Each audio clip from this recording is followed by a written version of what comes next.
My name is James. Hi, I'm Scott. I'm Natasha. My name is Masarat. I work at the IUH in Bath and I'm a car parking attendant. I'm 54 years old and I work as a road builder with the local authority. I have a PhD in physical chemistry and I'm now a self-employed photographer. I work in a coffee shop.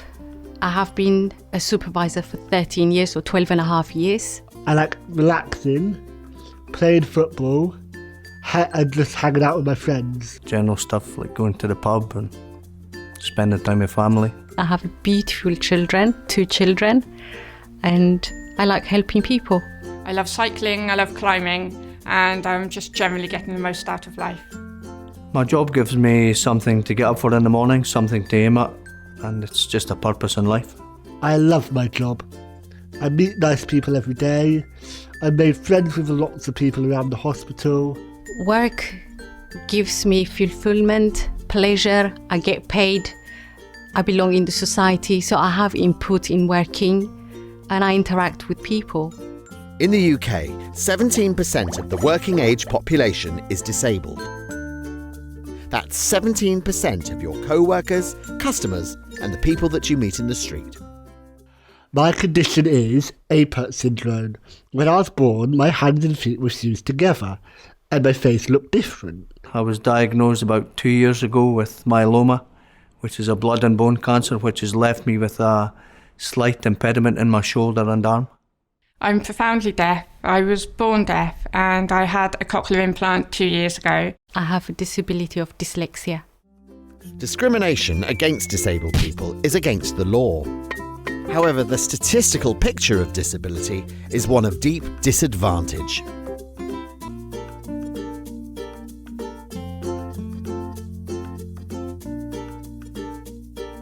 This means that disabled people are more than twice as likely as non-disabled people to be without work. The disability employment gap is large and enduring. There are challenges and barriers, as well as sources of support when managing disability at work. Things often go wrong when a person's job description changes, when assumptions are made about a person's ability, or when reasonable adjustments aren't made.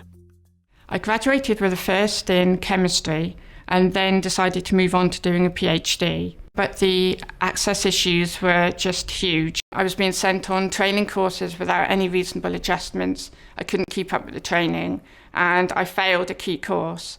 I also became increasingly socially isolated. There were really simple things that they could have done to improve access for me. Basic stuff like having handouts available, reducing the noise of the environment we were working in. Ideally, I'd have had speech-to-text support as well to help me keep up. I knew that with the poor attitudes against me and the lack of access, I couldn't have the academic career that I wanted to have. I worked for 6 years, full-time. I had 2 great jobs. But the problem started for me when I was made redundant. I was applying for new jobs, not being shortlisted or not being offered jobs that I knew I could easily do. And the feedback that I was getting from employers indicated to me that they thought that I wouldn't be able to manage people or deal with being on call. And I think they really underestimated my abilities just because I'm deaf. Disabled people often develop their own strategies for working around barriers. I made the decision to become self-employed. I get to control how I work, who I work with, where I work, and if I don't like somebody's attitude towards my deafness, I don't ever have to work with them again.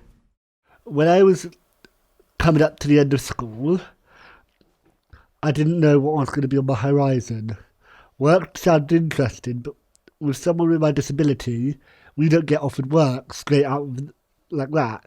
I found it was how people's first impressions of me when they first met me, that they would say, oh, he's disabled, he can't do this, he can't do that. Someone at school told me about Project Search. Project Search is a scheme where people with disabilities like mine can learn new skills and find work. The challenges at work are I can't hold everything in my hands, So I have a satchel which I keep on my side. Me and my job coach Jackie thought it was a great idea to have it, to put my radio, my phone and the parking ticket wallets in, so that they were all there with me and I didn't have to hold everything in my hands. There are examples where employers understand their legal duty to make reasonable adjustments, and they work with employees to overcome workplace barriers. When I'd completed my treatment for cancer, I asked for a meeting with HR with a view to return to work. I wanted to return to work basically because financially I had to, but mentally I needed it as well. I went into the meeting thinking my job would be available. I would just go back into it. And they quickly said that if I wasn't able to do the job 100%, they would have to think about redeploying me. And she made an off-the-cuff remark and laughed about my admin skills. When I returned, I would have only been able to do the job about 80% because of the weakness in my bones and stuff, and the nature of the job involves percussive tools, which I've been advised not to use. When I came out of the meeting with HR, I was feeling pretty depressed, realising that after 14 years service with hardly any sickness, I was really just a number. When I was in hospital getting stem cell replacement, Macmillan Return to Work Services contacted me, but at that point I thought I wouldn't need them, but I did need them, badly. Straight away they took my case up and they contacted HR and Occupational Health and told them that legally, before they could even look at redeployment, they would have to run certain tests on me with a reasonable adjustment for my return to work. When I gave them the report, they were very taken aback and they asked for some time to consider what it contained. Reasonable adjustments can be a complex area, and disabled people each have their own specific needs and abilities. This can seem overwhelming to an employer. There is external expertise and technology available that can help remove barriers and make the workplace a productive environment for everyone. When I returned for the final meeting after they read the report, they said they were giving me a phased return to work with a reasonable adjustment to enable me to do the job I'd always done. The policy was introduced is putting a name on the cups. It was a shock for me because I know my problem, I can't spell. But I gave it a go because I can't say no. My first customer name was Graham. I'll never forget that. And I knew there was a G in it, there's T in it, there's H in it, but I don't know how to start it, I don't know where to finish it. So I've asked and I said, I'm dyslexic. Can you please explain, spell your name for me? The answer I was given is, am I stupid?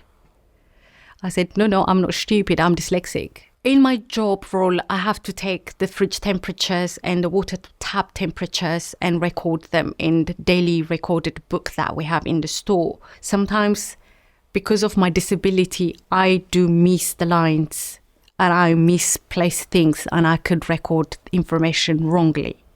I made a mistake and I recorded the temperature wrongfully. So I was accused of falsifying the document. If they could do reasonable adjustment, I would be able to fulfill the duty that I'm expected to do, and I would have done brilliantly. Instead of being helped and supported, I felt I was picked on and criticized. It affects your self-esteem. Your whole thing, it questions my existence, and there was a point that I didn't want to live anymore. Meseret was forced to take an alternative path to get the adjustments that she needed. For her, this was the legal path. I decided to contact a lawyer. I presented my case. We took it to court and the court decided in my favour. Melanie Jones and Victoria Wass, professors at Cardiff Business School, investigate and publish research which seeks to identify, monitor and understand disability disadvantage at work. They welcome inquiries and collaborations with interested organisations, including policymakers, employers and unions. To access their work, visit www.disabilityatwork.co.uk.